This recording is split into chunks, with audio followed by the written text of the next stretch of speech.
What's up, Coral View and Hydros friends? It's Connor checking in with Dave in his masterpiece of a tank. Now, we've seen this one on our social media a lot, but I think it's time that we check in on like all your favorite animals. So Yeah, yeah.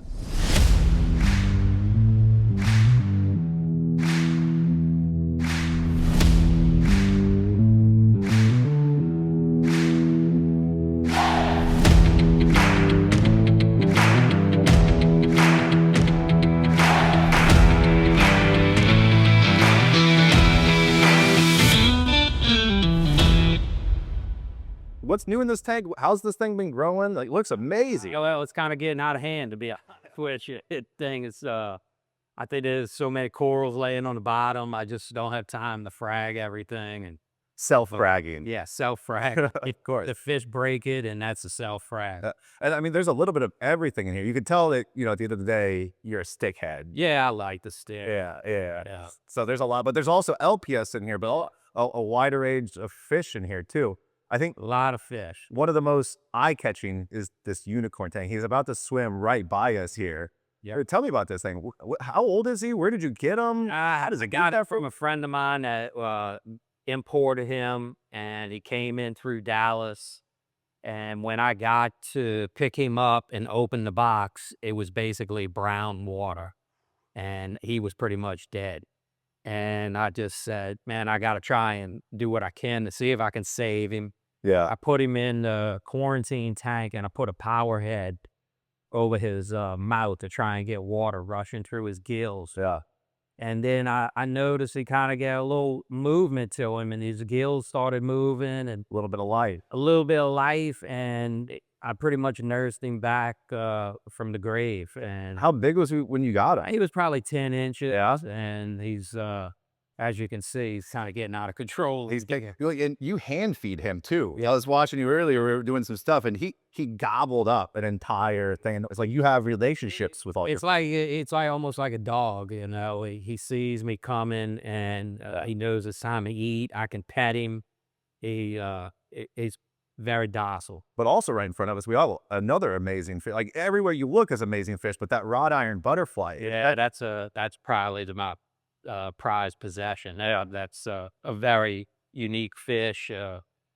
Only found in one location in Japan, South Islands of Japan. So And they only get to bring in a few a they year, get right? allotted a few a year to come in, maybe 12 to the U.S. It's a gorgeous specimen, but it blends in a little bit. And, we have so many fish in here, but that is just an awesome specimen to watch, swim around and do his thing. Now, I do see other angelfish in here. Yeah, so a lot of angels in here. I love the angels. Some people say, "Oh, you can't do that. Yeah. They're gonna eat your corals," and I, they will eat some. They're not gonna say it won't eat all. Well, is that the story of your life too? Is, you're a stickhead. You wanted sticks, you wanted angelfish, but who can say no to 90 heads of amber over here? That, that looks Right. amazing with torches right behind it. Yeah. And then, what other LPS do you have in there? I really like chalices. So Chalices? It's not a I chalice. think I saw one on the porthole, right? Yeah, some rainbows over Let's check there. that out. Here. On this,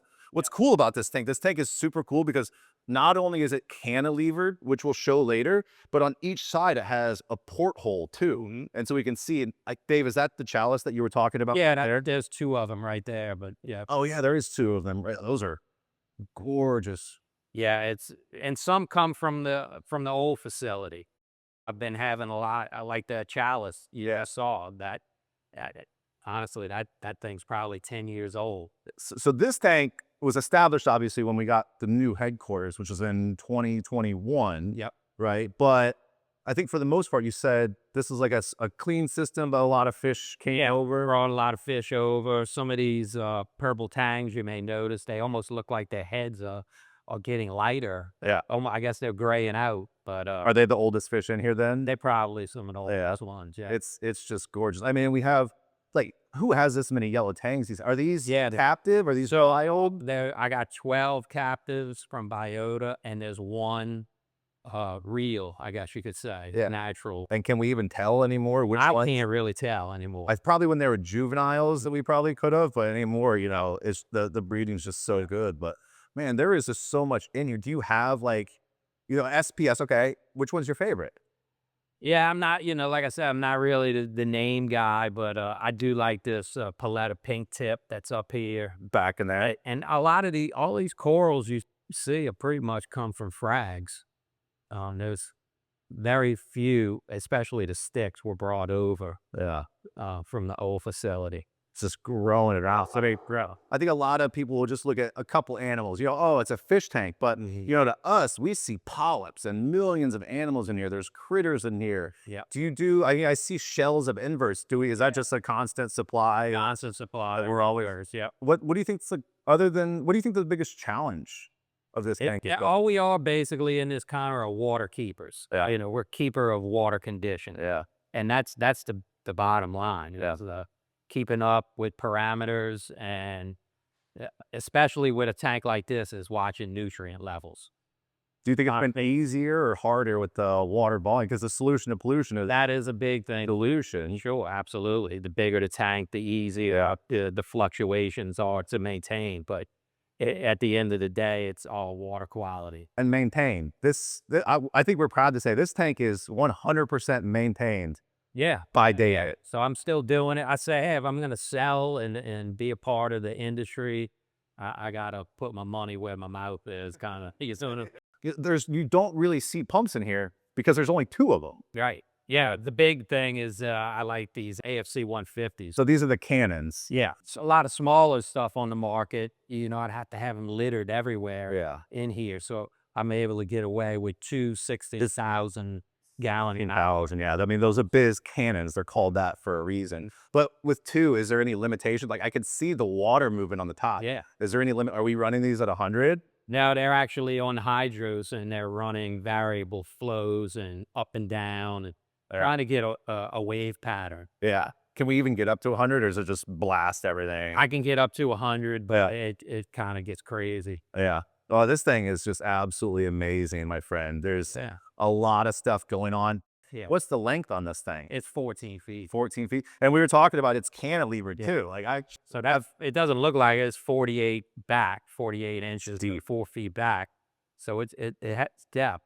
Yeah. But it's just swimming room. And I think what's really cool, it's hard to tell now, but you were telling me this is a bare bottom. Yeah. But you didn't want the look of a bare bottom. Correct. So you were telling me, what'd you do to get that? So what we did is we put a layer of epoxy down. Yeah. And then we took sand and threw sand on and started walking on it and got it mashed down, and then vacuumed all anything else that didn't stick. So, and then now you can see it's all coralline. So, it's all pink. So it looks good. It looks like a natural flat bottom. It looks like bare bottom, but it has a lot of kind of the benefits of being a flat bottom. Yeah. But still the aesthetics of like a more natural sand. And initially it may have looked kind of static, but it came into its own as the tank aged. Yeah. And this aquascape is awesome too, because you can just see all these cavitations that these fish can go. All the live rock is raised off the bottom, so you can see some of those large angelfish just sitting there on there. Yeah. Lights. We got to have a lot, right? There's a lot of lights in here, Connor. So, and then this thing, look at that. Hey, now you're talking. Now that's a lot of light. It's a lot of light. Everything's on a lift, so I can lift all the lights up to get into the tank. But there's 12 modular lights on here, and it needs a lot of power to grow the corals. Yeah. And so what's the future of this? The future is, to be honest, I'm kind of getting a little tired of some of the monoporas are getting out of control here. Some of the LPS, I'm looking for more sticks. Yeah. I like the challenge, and just like, we may have insiders and we know some people, but I think you still get most of your stuff at a lot of the shows we go. Yeah. I mean, we go to a lot of shows together, and I visit and like to shop with a lot of the guys that are there buying coral. So you may see me walking around. Yeah. I know we don't track names, but you have to remember where you got some of these pieces. Let's shout out some of our friends. Do you have Yeah, I was gonna say a lot of these right here from John at Reef Works. Reef Works? Yeah. Yeah, John Yule. He's a John Yule, yeah. great guy. A lot from Vibrant Corals, a Okay. lot of Dallas. Some of these are wholesalers. Yeah. You know, they extend the courtesy to me, and we do to them as well. Vic from WWC came by and did the tank tour too. He brought some goodies, I think, on that one too. You know, Yeah, did some coral swaps. right. TSA, I think, is always sending stuff Oh, out. yeah. You know, this thing is just absolutely taken off, and it's really cool to see. I think last time I was here, we didn't have the chromies or the anthias in yet, and we were talking. It's like we need some more small moisture in there, and those just with the SPS. Yeah, That's they love to go into the SPS and kind of nest in there. Yeah. Yeah. What overall, I mean, it's not always been awesome in here, right? There's always problems in every reef. Yeah. We always are challenged with something. There's something always wrong. What's been the biggest challenge on I it? think the fish have been the biggest challenge Yeah. for me. Is I quarantined everything, and one fish got through, and got a big outbreak of Brucanella and ick, Yeah. and I was just like, "There's no way." The reef was all set in here. Yeah. At that point, how do you catch the fish? Some of these fish trap, it's hit or miss, Yeah. especially on a tank this size. At that point, I made the decision I'm going to treat this thing with copper. And I treated it with a non-chelated version of copper. So you're able to remove it. I'm able to remove it. Gotcha. And a lot of people say you can't be done. Yeah. Here's the reef to say, Well, and at the end of the day, too, you send off an ICP test from Fauna Marin every off ICP, looking at it, and actually I'm dosing copper. So it's it's an element. Yeah. Elements are used to build calcium structures, so it needs to be added. It's in minute form, but we are adding copper to the system to maintain that trace element, but heavier so to treat the fish. But on top of that too, there's a large UV sterilizer on here, Yeah. a ton of equipment on the back. But right now, I mean, this thing is just looking awesome. So to be able to run CoralVue and keep your babies looking this pristine, this is an accomplishment. I think we need to come back and keep doing this every couple doing months. updates on, and Take progression pictures, and Yeah. I think eventually they're going to be growing out of the water like Delphoi in the wild. You might have to go home with Sephora. Maybe. All right, Dave. Well, we'll check back in a couple months and we'll go from there. Thank you.